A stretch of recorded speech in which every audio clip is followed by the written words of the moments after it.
I will call this today's talk. I am doing this before I've even had coffee. That's how much of a push my spirit wanted me to do this morning.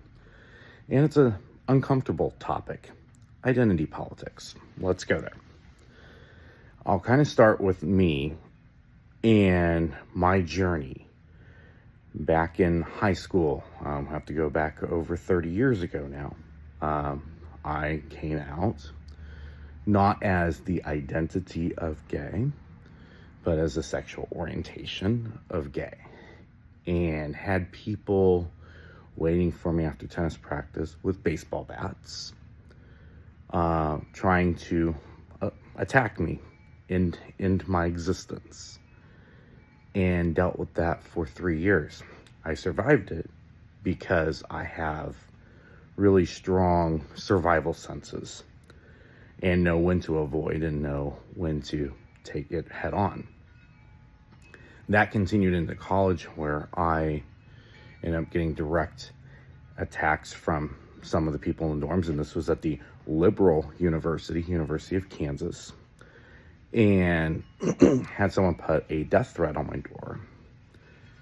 And then the police officer came out and was about to arrest me for sodomy, unbeknownst to me that you can commit sodomy and not been intimate with anybody. That's a fun story. But I then reported this and got to an independent newspaper. And finally, the ombudsman of the university told me that if I continued this, I would be sued and I'd be dismissed from the university. So I may have a degree from the University of Kansas, but I have no respect for them because, again, they were already starting. I was the beginning seeds of fetishization of homosexuality, of fetishization of the movement. And even when I was an activist, and I guess I can say I retired that once I left Kansas State University and ended up working there 2011, 2012. I was seeing that it was going into this identity politics, and I saw this other move where it was going to the right to marry who you want, right to be intimate with whoever you want, to where now it's like everyone has to go this way or it's wrong. And then you add in, I call it the femdom ideology, and another bit of identity politics. And fast forward in these later years, I wasn't accepted in my said community. One, I am a little too many dimensional for a lot of people. And two, I don't view it as an identity. If that's all you have on the table, then I'm just going to be with me and nothing else, And what I bring to is the cautionary tale. And I've been in politics too, and seeing where everyone goes in their tribe and then form an identity around that and wield victimhood like a weapon. And I'm going to step back and we're going to go to the philosophical questions, laying all that out. When one is in this identity politics mode, do you feel more empowered? Do you feel more connected? Or are you better off? Or when we look at all these groups and we divide more, went to LGBT and LGBTQIA2+, or subsects of the conservative movement or subsects of the liberal movement when we go look at politics. As we divide, do we have more power? Or as we divide, now we have created the very thing that our victimhood is afraid of. So if we transcend that and pivot to what issues or what goals do I want to help create, versus, oh, I'm team red, or oh, I'm team blue, or oh, you're a surfer or a turf, or whatever the case may be. How does that, what energy does that give? Does it have the ability to unify more people? Does it have the chance to reach to critical mass? Because with any movement, if you look at history, 30% of the people is critical mass to have anything substantially change. So if we put down our various identities and maybe be our authentic selves, flaws and all, we can finally find those like energy people. We can find the people we most identify with. Maybe even for those that I see a lot of this on there, and I'm just going to go on and segue this because I think this fits into the conversation.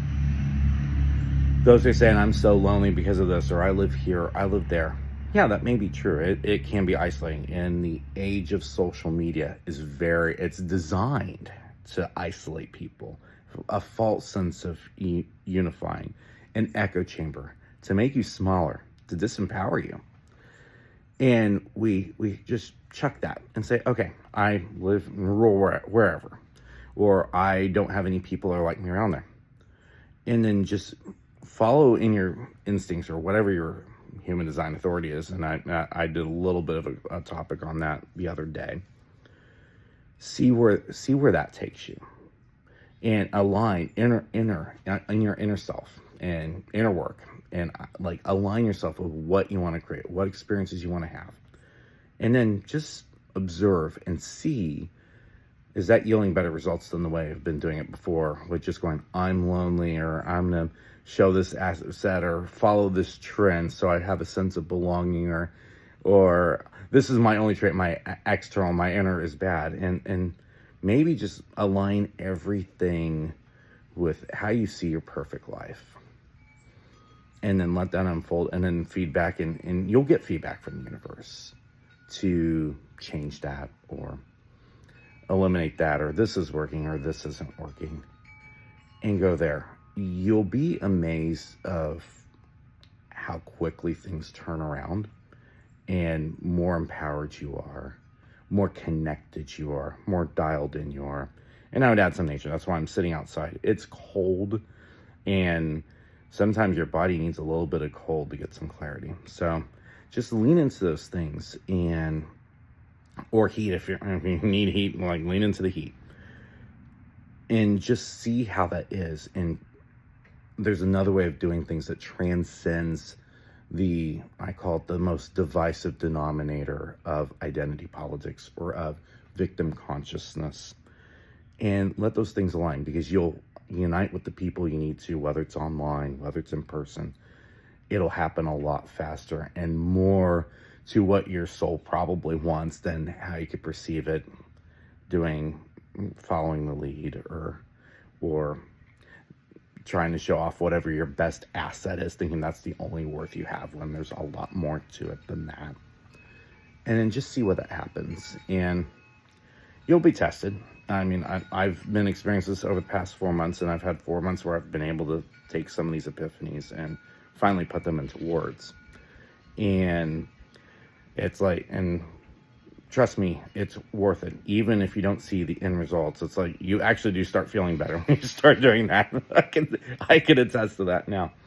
But I think I'm going to leave it there, because 8 minutes is long enough, 8.5. If you have any questions or have anything to add to the conversation, please feel free to comment. And with that, hope you're all having a good day, and happy Thanksgiving.